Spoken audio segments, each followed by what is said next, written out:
बिस्मिल्लाहिर्रहमानिर्रहीम। आज की हम इस वीडियो में ये चेक करेंगे कि वेब सर्विसेज है क्या, वेब सर्विसेज किस तरह इवॉल्व हुई, उसकी हिस्ट्री क्या है। इन चीज़ों को हम समझने की कोशिश करेंगे।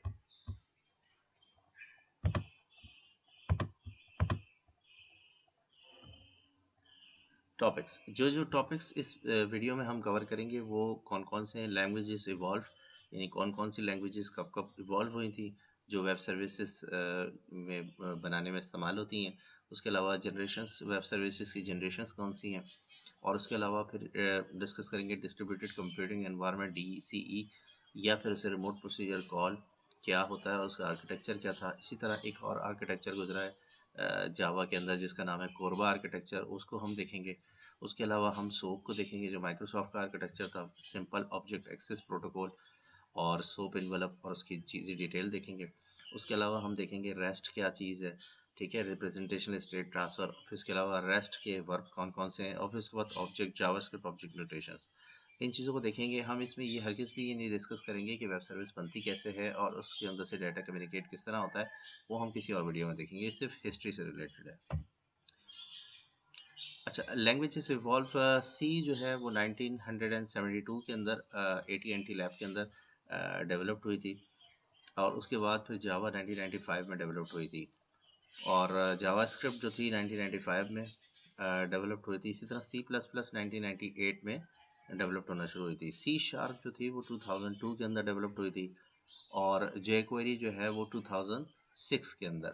इस तरह Node.js जो है वो 2009 में डेवलप्ड हुई थी। और उसके अलावा रिमोट प्रोसीजर कॉल या डिस्ट्रीब्यूटेड कंप्यूटिंग के बारे में जो टॉपिक्स मिलते हैं वो 90s के दौर के मिल जाते हैं। यानी जब प्रोग्रामिंग लैंग्वेजेस इवॉल्व हुई थी उसी वक्त ही लोगों ने ये चीज़ सोचना शुरू कर दी थी कि डिस्ट्रीब्यूटेड कंप्यूटिंग किस तरीके से इस प्रॉब्लम को सॉल्व करेंगे। फिर उसके अलावा first generation distributed computing architecture developed हो गए थे, जिसमें एक कोरबा डेवलप्ड हो गया था। उसके अलावा माइक्रोसॉफ्ट ने कोरबा जावा का आर्किटेक्चर था, और डी कॉम जो था distributed computing common object model, ये बेसिकली माइक्रोसॉफ्ट का था। उसके अलावा सेकंड जनरेशन में जो है वो RMI इंट्रोड्यूस हो गई थी, रिमोट मेथड एप्लीकेशन, ये जावा का एक आर्किटेक्चर था। और उसके अलावा माइक्रोसॉफ्ट ने भी डेवलप कर दी थी चीज़ें, जिसमें .NET वेब सर्विसेज, जिसे HTTP सोप कहते हैं, ये सेकंड जनरेशन में डेवलप हुई थी दोनों चीज़ें।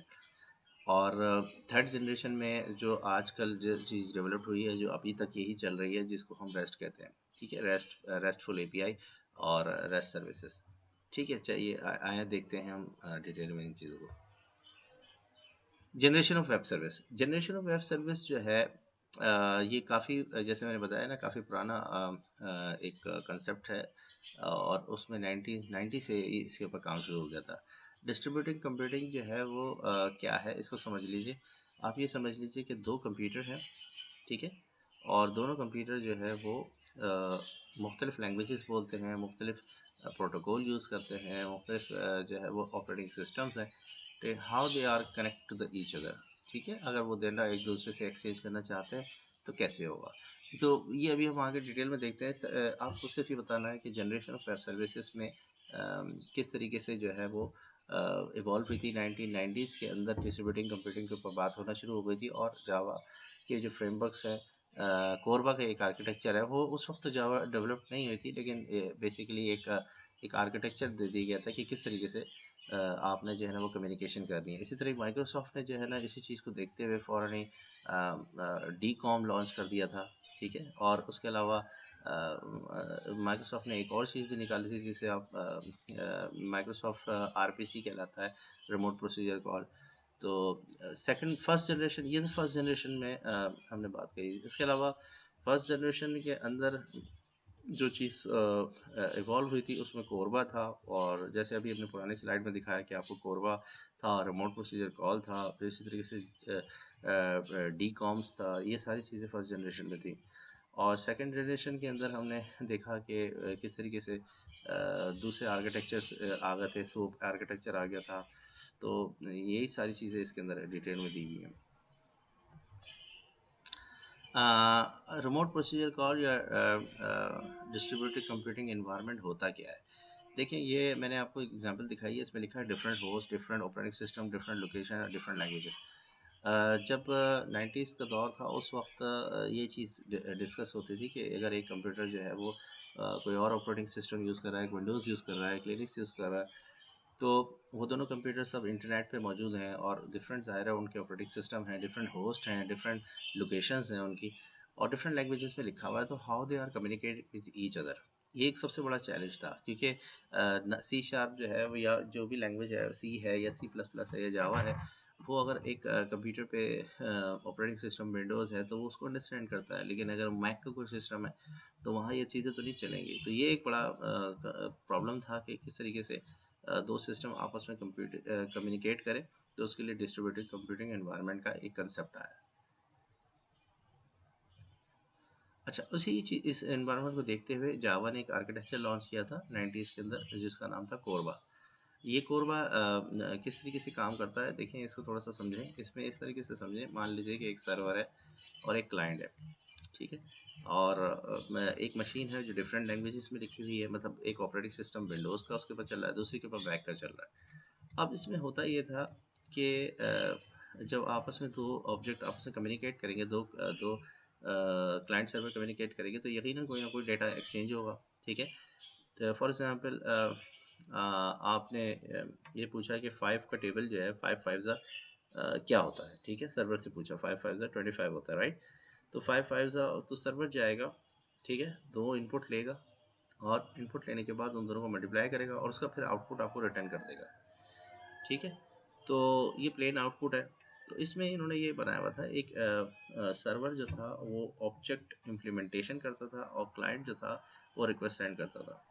अब इसमें ये होता था कि जब दो सिस्टम जो दोनों एक दूसरे को नहीं जानते, तो यकीनन उसके अंदर लैंग्वेज का एक बहुत बड़ा कंस्ट्रेंट है। तो वो एक उन्होंने वो एक इंटरमीडिएट लैंग्वेज डेवलप की इसके लिए, ठीक है, और उसका नाम रख दिया आईडीएल, ठीक है। अच्छा, अब आइडियल बेसिकली क्या होती थी कि वो डुअल काम करती थी। एक चीज़ होती है आइडियल स्केलेटन, और एक होता है स्टब।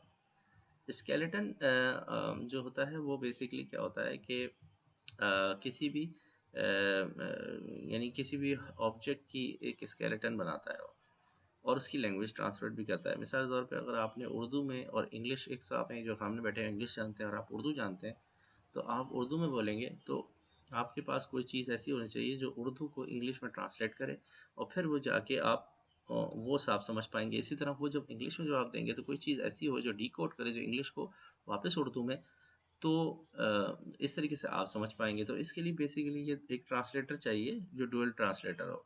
तो ये डुअल ट्रांसलेटर का काम करता था आइडियल स्टब, आइडियल स्केलेटन। तो सर्वर लेवल पे स्केलेटन होता था और जो क्लाइंट लेवल पे स्टब होता था।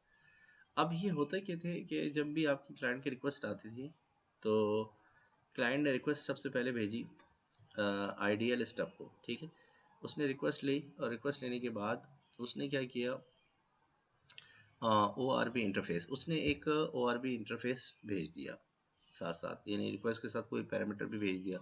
अब वो कोरबा ने उसे रिसीव करने के बाद उसे आइडियल स्केलेटन पे भेजा ताकि वो उसको डिकोड कर सके, और उसके बाद फिर सर्वर तक जो है वो रिस्पॉन्स चला गया। सर्वर ने वापस उसको रिटर्न किया, और उसी तरीके से उसका स्केलेटन यानी कोई भी ऑब्जेक्ट की फॉर्म में कोई भी फॉर्म आई होगी, और इसी तरीके से अडॉप्टर, ठीक है, क्लाइंट जो था वो ऑब्जेक्ट का अडॉप्ट करता था और फिर इसी तरह कोरबा को वापस भेज देता था। ये आर्किटेक्चर काफ़ी कॉम्प्लेक्स था। इसमें सबसे बड़ी प्रॉब्लम ये थी कि लैंग्वेजेस का जो है ना वो ख्याल रखा हुआ था, प्रोटोकॉल्स का ख्याल रखा हुआ था, एक ख़ास प्रोटोकॉल के ऊपर चलती थी ये, और लैंग्वेज इसी तरह ट्रांसमिट होती थी। और इसी तरीके से सबसे बड़ा जो चैलेंज होता है ना, जब दो सिस्टम कम्युनिकेट करते हैं, तो उसमें सबसे बड़ा प्रॉब्लम ये होता है कि उनकी जो मार्शलिंग होती है ना, वो चीज़ बड़ी इंपॉर्टेंट है। मार्शलिंग ये होती है कि ऑब्जेक्ट जो होता है वो इस तरह कन्वर्ट हो जाए कि वो एक दो सिस्टम से आपस में कम्युनिकेट कर सके। उसको देखते हैं आगे डिटेल में किस तरीके से होता है। अच्छा, उसके बाद कोरबा के बाद थोड़ा सा हम बात कर लेते हैं सोप के ऊपर। सोप जो था वो माइक्रोसॉफ्ट ने एक प्रोटोकॉल लॉन्च किया था। Soap it was the protocol, वो डेवलप हुआ था 2007 में।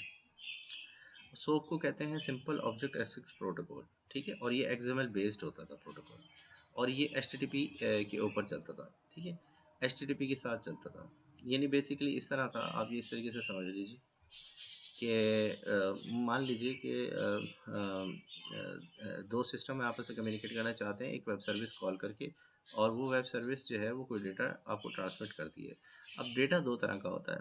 एक तो वो डेटा होता है जो कि कोई नंबर्स या स्ट्रिंग फॉर्मेट में हो। मिसाल के तौर पे मैंने कहा 5 × 5 तो आपने 25 आंसर दे दिया, तो 25 इज़ अ सिंपल नंबर है। इसी तरीके से अगर मैंने कहता हूँ कि मुझे कोई स्ट्रिंग रिटर्न करो, व्हाट इज़ योर नेम, तो वो अपना नाम दे देता है, लेट्स सपोज ABC। ठीक है, तो ये एक स्ट्रिंग है। तो ये सिंपल डाटा है, ये तो आपस में ट्रांसमिट करना बहुत आसान है। एक क्लास से दूसरी क्लास, यानी दो सिस्टम्स आपस में कम्युनिकेट कर रहे हो, तो अगर सिंपल प्लेन फॉर्म में डाटा हो, जैसे मैंने अभी दोनों बताया, तो ये तो बहुत सिंपल है। लेकिन अगर कोई कॉम्प्लेक्स डाटा टाइप्स हैं, मिसाल के तौर पे आपने एक सिस्टम ने एक रिक्वेस्ट करी कि मुझे इसका जवाब दो, तो वो पूरे, अगर वो आपको कोई क्लास की फॉर्म में दे, यानी क्लास और ऑब्जेक्ट की फॉर्म में दे, ठीक है, तो वो ज़्यादा मुश्किल काम होता है। उस काम यानी वो कॉम्प्लेक्स टाइप्स कहलाती हैं।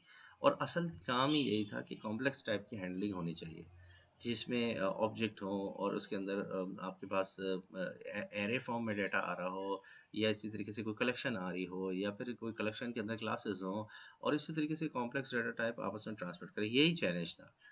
तो माइक्रोसॉफ्ट ने ये प्रोटोकॉल लॉन्च किया। उनका मकसद ये था कि यार ऐसा किया जाए कि एक और क्या नाम है, प्रोटोकॉल लॉन्च किया जाए जो कि HTTP के साथ चले। ठीक है, और उसका नाम उन्होंने सोप रख दिया।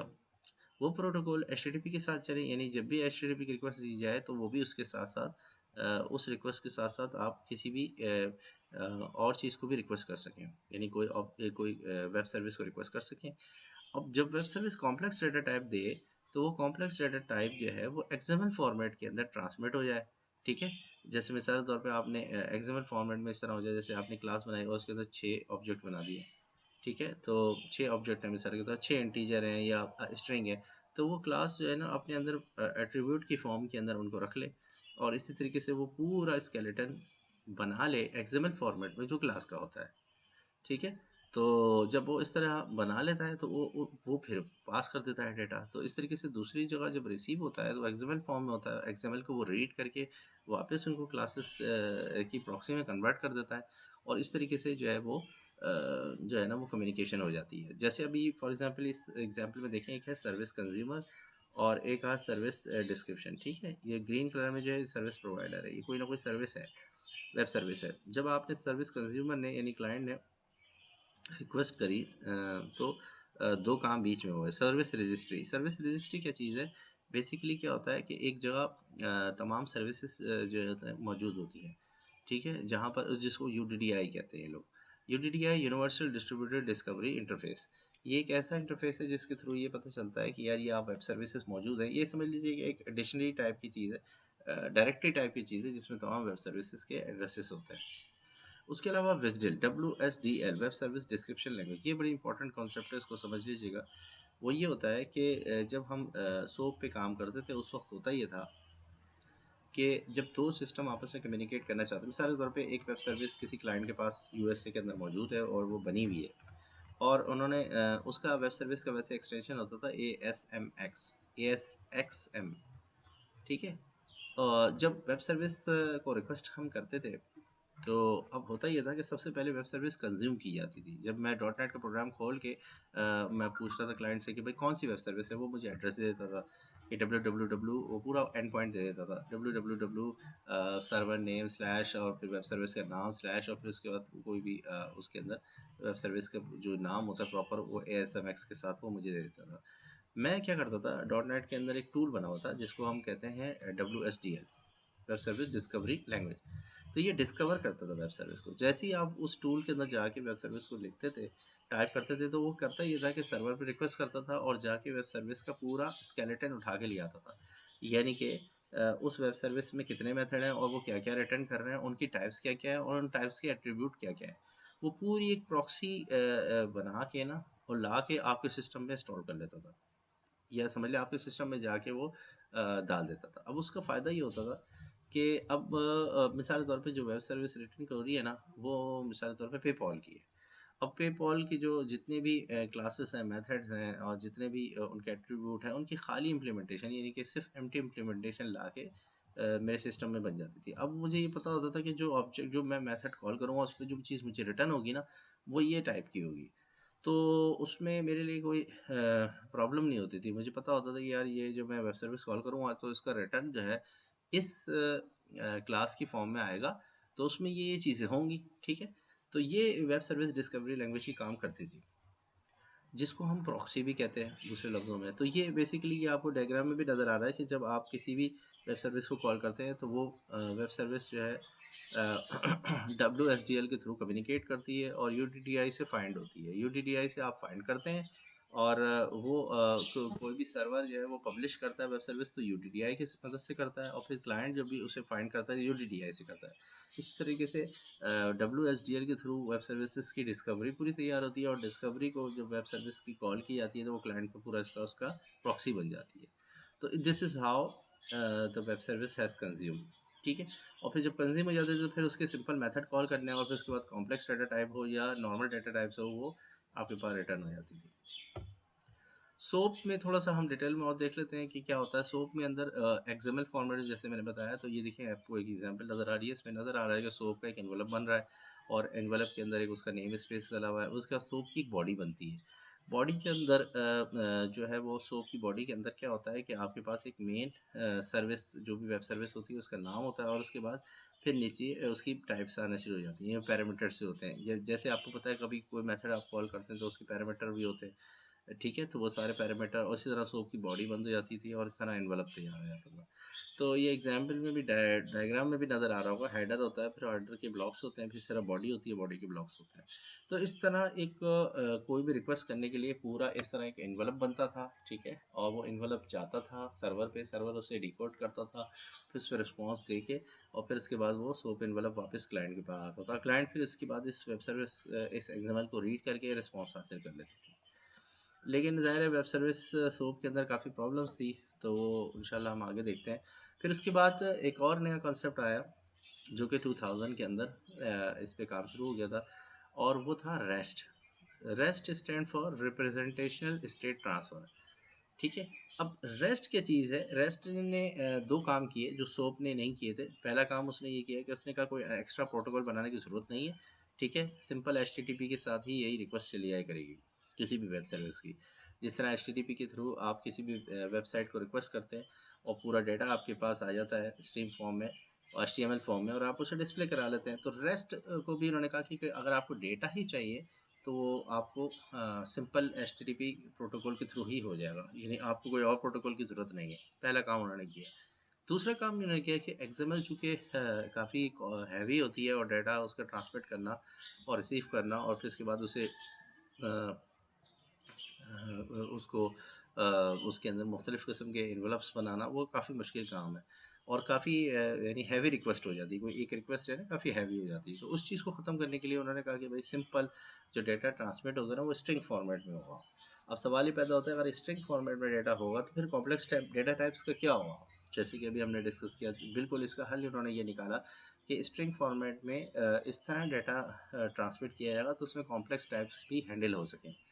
और उसी यानी उस स्ट्रिंग डेटा मैनिपुलेशन टाइप को जो है ना उनको उन्होंने एक नाम रखा और उसका नाम उन्होंने जेसॉन रखा, ठीक है। आगे हम देखते हैं जेसॉन है क्या। ये सिर्फ थोड़ा सा आपको इंट्रोडक्शन दिया था। रेस्ट जो है वो एक इसके बारे में देख लेते हैं कि एक आर्किटेक्चर स्टाइल है और इसके थ्रू जो है ना वो कम्युनिकेशन होती है रेस्ट के थ्रू। और रेस्ट जो है वो काफ़ी लाइट वेट है, ठीक है। एग्जाम्पल में अगर आप ये देखें कि आपके पास एक सर्वर है और एक आपके पास क्लाइंट है। क्लाइंट डिफरेंट हो सकते हैं, आपके पास कोई एंड्रॉयड ऐप भी हो सकती है, आईफोन भी हो सकता है, कोई ब्राउज़र भी हो सकता है। तो सर्वर पे जब आप हिट मारेंगे तो आपके पास जो है वो आपने जेसन फॉर्मेट में हिट मारी और जेसन फॉर्मेट में आपको डेटा मिल गया। तो आप जो हिट मारेंगे उसके कुछ मेथड्स होते हैं, ठीक है। तो एक जैसे आपने कहा गेट मेथड है, एक पोस्ट है, एक पुट है, एक डिलीट है, और इसी तरीके से यही सारे मेथड्स हैं। जब ये हिट होंगे सर्वर के पास, सर्वर को पता चल जाएगा कि मेरे पास किस चीज़ की रिक्वेस्ट आई है। फिर सर्वर उसके ऊपर हैंडल करके वापस रिस्पॉन्स बैक कर देगा। तो ये जो get put post post delete हैं ये वर्ब्स कहलाते हैं और ये मुख्तलिफ क्लाइंट्स हैं ब्राउज़र वगैरह। अच्छा, रेस्ट के आने से एक बहुत बड़ा फ़ायदा ये हो गया कि जितने भी आपके पास थिन क्लाइंट थे जैसे कि आईफोन है, एंड्रॉयड है, ये थिन क्लाइंट है। ये तमाम के तमाम जो है वो वेब सर्विस कंज्यूम कर सके थे, क्योंकि जब एक्सएमएल बेस सोप बेस होती थी तो वो काफ़ी हैवी रिक्वेस्ट होती थी। यानी एक छोटा सा डेटा भी चाहिए तो आपको बहुत हैवी रिक्वेस्ट होती, लेकिन रेस्ट के आने से ये बहुत लाइट वेट हो गई और बहुत फास्ट हो गई, जिसके से इन थिन क्लाइंट्स ने भी जो है ना वो रिक्वेस्ट रेस्ट की अज्यूम करना शुरू कर दी। अच्छा, उसके बाद रेस्ट के वर्ब्स हैं, इनको थोड़ा सा देख लेते हैं। ये एचटीटीपी वर्ब्स भी कहलाते हैं। गेट है, ठीक है, जैसे मैंने आपको बताया गेट है। तो गेट में ये होता है कि आप अगर आपको पूरी लिस्ट चाहिए, ठीक है, तो आप तब भी गेट यूज़ करेंगे। और अगर आपको सिंगल वो चाहिए, सिंगल रिकॉर्ड चाहिए, जैसे आपने कहा कि भाई आपके पास प्राइमरी की आईडी 1 2 3 है, तो आपको वो भी मिलेगा। तो ये दोनों आपको मिलेंगे, दोनों की रिक्वेस्ट का तरीकाकार अलग होगा। जैसे ये दिया हुआ example.com/api/orders, ऑर्डर्स जब आप करेंगे तो यकीनन इसके अंदर पूरी एक लिस्ट आएगी। और जब आप 1 2 3 वो करके करेंगे तो वो फिर उस ऑर्डर आईडी के ऊपर डेटा लाएगा। पोस्ट ये होता है कि जब भी आप फॉर्म कोई सबमिट करते हैं, दूसरे लफ्ज़ में इंसर्ट करवाते हैं, तो डेटा पोस्ट होता है। तो पोस्ट जो है वो उसके लिए पोस्ट का वर्ब यूज़ करेंगे। और इसी तरीके से आप एक नया क्रिएट करेंगे, एक प्ले लोड, उसको प्ले लोड कहते हैं, जो कि जेसन फॉर्मेट में डेटा आप इंसर्ट करवाना चाह रहे हैं, वो प्ले लोड आप क्रिएट करेंगे। और उसके बाद इस रिक्वेस्ट पे पोस्ट की रिक्वेस्ट कॉल करेंगे इस एपीआई पे, तो वो ज़ाहिर है डेटा इंसर्ट कर देगी। इसी तरह पुट की करेंगे। पुट जो होता है वो अपडेट के लिए होता है, ठीक है। तो इसी तरह आप वो प्रॉपर एक नंबर देंगे और वो करेंगे। डिलीट के लिए डिलीट होता है, प्रॉपर डिलीट है, ठीक है। हम इन चीज़ों को एग्जाम्पल में बाद में देखेंगे कि किस तरीके से हम ये रिक्वेस्ट करते हैं। अभी फ़िलहाल इनके कंसेप्ट को समझ लेते हैं। अच्छा, rest API best for all devices, जैसे मैंने अभी बताया कि थिन क्लाइंट के लिए सबसे बड़ा इशू ये था कि वेब सर्विसेज की कॉल। तो ये प्रॉब्लम आके रेस्ट ने बहुत अच्छी तरीके से हल कर दिया। और इन्होंने ये चीज़ बताया, आप इस तरीके से जो है ना वो थिन क्लाइंट जो है या डिफरेंट लेगेसी और दूसरे क्लाइंट्स, इनमें ये प्रोविज़न नहीं भी थी वेब सर्विस कॉलिंग की, जो कि काफ़ी ईजी हो गई थी। तो रेस्ट ने आके काफ़ी सिंपल आपको एक्सेस दे दिया, बिल्कुल वही H T T P protocol, कोई और प्रोटोकॉल की ज़रूरत ही नहीं है। और वही स्ट्रिंग फॉर्मेट में डेटा, इसीलिए जो है वो रेस्ट ज़्यादा पॉपुलर हो गई और ज़्यादा जो है ना वो मार्केट में उसका स्टैंडर्ड बन गया। जेसन फॉर्मेट ये है, जेसन फॉर्मेट जैसे मैंने अभी बताया कि Jason stand for JavaScript object notation. Jason जो है वो बहुत लाइट वेट होता है, ठीक है। और डाटा ओवर द ट्रांसपोर्ट पास करना बहुत इजी होता है। और इसके लिए क्लाइंट सर्वर एप्लीकेशन के लिए सबसे फास्ट कम्युनिकेशन के लिए जेसन नोटेशंस यूज़ की जाती हैं, ठीक है। और ये इजी टू अंडरस्टैंड भी है। अगर आप ये देखें कि मेरे पास एक क्लास है एम्प्लॉइज़ की और उसके अंदर 2 पैरामीटर है, फर्स्ट नेम लास्ट नेम। तो अगर 3 रिकॉर्ड है तो कुछ जेसन फॉर्मेट में इस तरह आएगा कि एक एम्प्लॉय की सबसे पहले एक ब्रैकेट आएंगे, करली ब्रैकेट, ठीक है। उसके बाद एम्प्लॉयज़ का ऑब्जेक्ट आएगा, ठीक है। इससे पता चलेगा कि आपके पास जो डेटा आ रहा है वो किस टेबल का है। इस तरीके से फिर आपने उसमें एरे का यानी क्रॉस ब्रैकेट बनाया, जिससे पता चला कि ये एरे डेटा है।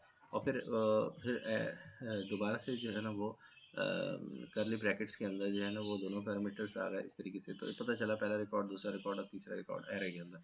तो इस तरह जेसन फॉर्मेट में आप जो है वो डेटा रिसीव कर सकते हैं। इसी तरह आप सेंड भी कर सकते हैं, इस तरीके से आप सारी चीज़ें कर सकते हैं। और फिर ये लास्ट में एग्जांपल हम देख लेते हैं कि ये जब भी आप जे क्वेरी से या किसी भी क्लाइंट से, जावास्क्रिप्ट क्लाइंट से आप रिक्वेस्ट करेंगे किसी भी जेसन फाइल को, तो एग्जाम्पल डॉट जेसन फाइल पे जैसे ही करेंगे तो उसके अंदर दूसरा पैरामीटर फंक्शन आ रहा है। इट्स मीन कि ये आपको जैसे आप जेसन करेंगे तो रिटर्न में फ़ौरन आपके पास जो डेटा आएगा लॉग पे वो ये आ रहा होगा। इसी तरह यहाँ पर आइटम्स का एक टेबल आया हुआ, उसमें की और वैल्यू है, की और वैल्यू है। इस तरीके से आपके पास जो है ना वो एरे फॉर्मेट में डेटा आ जाता है। और उसमें ज़ाहिर है फिर आप मुख्तलिफ पैरामीटर पास कर सकते हैं, मल्टीपल डेटा का डेटा पास कर सकते हैं। और ये सारी चीज़ें पास करके आप अपना ज़रूरी काम कर सकते हैं, ठीक है। तो आज के दिन सिर्फ इतना ही।